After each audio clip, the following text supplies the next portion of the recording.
Eu participei na sexta-feira, para delírio da canalha, como se eu me importasse com o que a canalha diz a meu respeito. Nunca me importei com canalha de nenhum gênero, né? Ou de nenhuma ideologia, para ficar na coisa precisa. Né? Como se eu desse bola. Tem mão de vagabundo, tem uns anões por aí que ficam tentando ver se ganham estatura, né? Em sentido amplo, querendo me atacar para ver se aparece. Ah, vamos caçar sapo, vai procurar a sua turma, ô vagabundo. Vai procurar a sua turma, você não paga nem sua cueca. Sua cueca é paga por alguém que você não tem coragem de dizer o nome. Vai ficar enchendo meu saco, né? Vagabundo. Eu participei de uma live, participei como ouvinte de uma live do MST, promovida pelo MST, mas tinha gente de todas as vertentes, de todas as profissões, enfim, com uma aula, uma espécie de aula magna do ministro Gilmar Mendes, né, para falar sobre o trabalho do tribunal em tempos de pandemia. E foi um momento realmente muito bacana. Primeiro porque todos ali, os presentes, fizeram a profissão de fé na institucionalidade. Fizeram a profissão de fé na Constituição, na legalidade.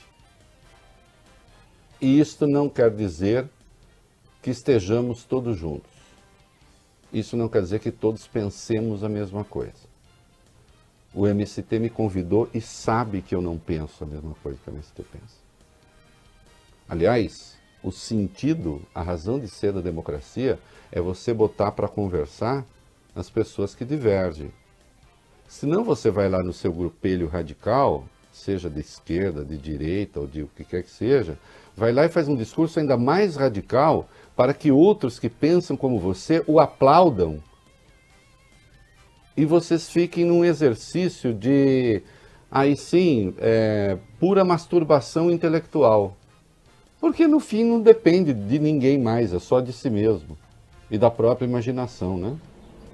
Olha, agora eu vou dar uma de extremista aqui, para agradar quem? Para agradar seus próprios impulsos primitivos, seus próprios neurônios deformados.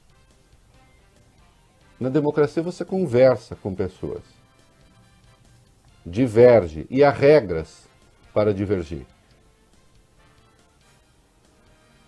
E eu, desde que a pessoa esteja no campo da civilidade, eu exercito a divergência. Mas há um limite, fora do campo da civilidade eu não topo conversa. Que aí é só uma escória que está querendo aparecer. Mas o que houve de fundamental ali é que o ministro Gilmar Mendes lembrou, ou alguém agora vai... Ah, sim, antes, alguém vai dizer por acaso que o Gilmar Mendes tem desvio de esquerda? O Gilmar Mendes lembrou que neste período da pandemia, 11 milhões de pessoas não conseguiram receber nada, e muitas ainda sem receber, porque eram os invisíveis. Nós tínhamos, além de toda a pobreza, atenção, esses 11 milhões eram invisíveis até para o programa Bolsa Família. Para vocês terem uma ideia do grau de miséria do Brasil. Do povo, da pobreza do povo. A economia é uma economia razoável. Em 162 países, nós temos aí a 7ª e 8ª economia do mundo. Mesmo neste momento terrível, ainda é uma grande economia. Incompatível com a pobreza do seu povo. Há algo de muito errado aí. Não é? Alguns perversos que andam por aí, que não tem caspas apenas no couro cabeludo, tem caspa na alma. Os fungos penetraram no mais profundo da existência. Né? Essas almas penadas acham que se tirar um pouco mais dos pobres, ainda um pouco mais dos pobres, será bom para os pobres. Eles sabem que é mentira. apenas estão fazendo serviço para alguém. São pilantras. Pilantras disfarçados de liberais. Você pode não gostar do liberalismo. E eu entendo, acho que há razões para não gostar. Eu me considero um liberal, mas há razões para não gostar do liberalismo. Eu entendo as razões, embora não concorde com elas. Mas o liberalismo, não a pilantragem, não o racionalismo abjeto que anda por aí. E o ministro lançou uma tese que eu espero que prospere, que é a tese da lei de responsabilidade social. Nós temos uma lei de responsabilidade fiscal. E a lei de responsabilidade fiscal tem feito coisas para o país. A esquerda lutou contra, entrou na justiça contra, foi um erro. Né? O próprio PT lutou contra a lei de responsabilidade fiscal e depois, quando estava no governo, disse, não, nós queremos lei de responsabilidade fiscal.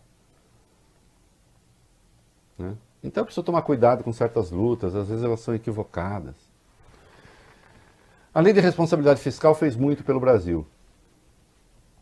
E é preciso pensar agora na lei de responsabilidade social, que é uma tese que o ministro Gilmar Mendes está debatendo com o economista José Roberto Afonso.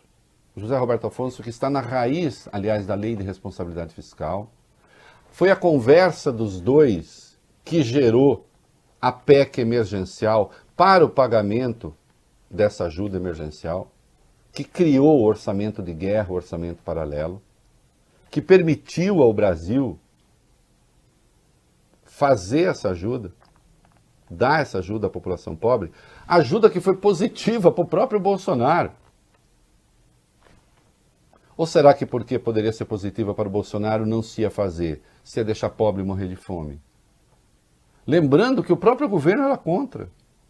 O Paulo Guedes, no seu alheamento, na sua alienação, que só agrada idiotas e desinformados ou militantes, queria dar 3 parcelas de R$200. Se o Bolsonaro ouve o que ele diz, o país estava em convulsão social. Em vez disso, foram 3.600 e o Bolsonaro aumentou sua popularidade. Claro, esperava o quê?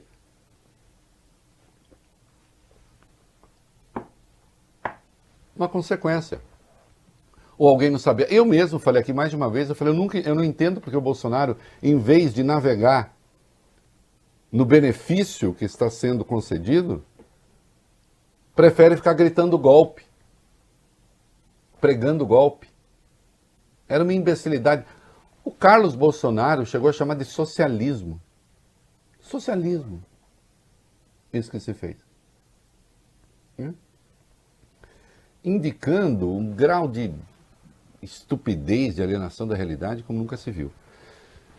O Brasil precisa discutir uma lei de responsabilidade social.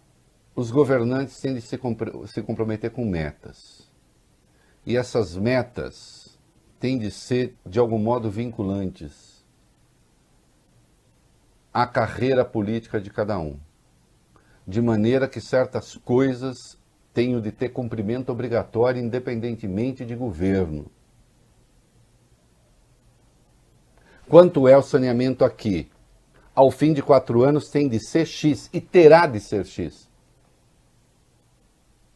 Sem o que o governante irá responder. E aqueles todos que concorreram para que não seja.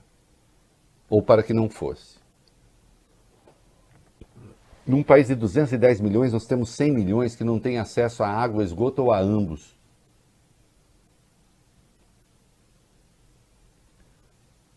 Isso, coronavírus, não é que ele teve de bom.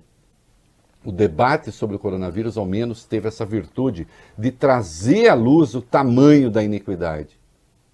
E, claro, aí há erros brutais. Por exemplo, a esquerda votou contra a lei do saneamento porque entra empresa privada. É um erro brutal, a meu juízo. Agora, isso é com a esquerda, perderam. Não é? O fundamental é que exista o saneamento. É que se faça o saneamento. E é preciso ter essa lei de responsabilidade social. Eu espero que os parlamentares decentes e interessados passem a conversar com o ministro, passem a conversar com o Zé Roberto Afonso, economista, que é professor do IDP, hoje mora em Portugal, para que se crie uma lei efetiva, de maneira que o progresso social possa ser sentido, possa ser cobrado e possa ser medido. Para que a democracia brasileira saia do campo retórico. Porque uma coisa é você garantir a igualdade perante a lei, uma coisa é você garantir os direitos sociais no papel. E é importante que esteja no papel. É claro que é importante que esteja no papel. Que você tem ali uma meta. Mas isso precisa ser realizado, isso precisa ser efetivado. O papel não trata água, o papel não trata esgoto, o papel não leva a água até a casa. Então é preciso que os governantes se comprometam com isso. Que isso pode mudar o país. Em vez de ficar só nessa guerra ideológica nojenta dessa gente vagabunda, dessa gente asquerosa, que mete um crucifixo no peito e sai por aí pregando a morte na prática. Nós vamos falar disso daqui a pouco. Lei de responsabilidade social. É isso que vai fazer o país avançar. A hora que a gente tiver forças políticas comprometidas com essa tese. Falei? Falei.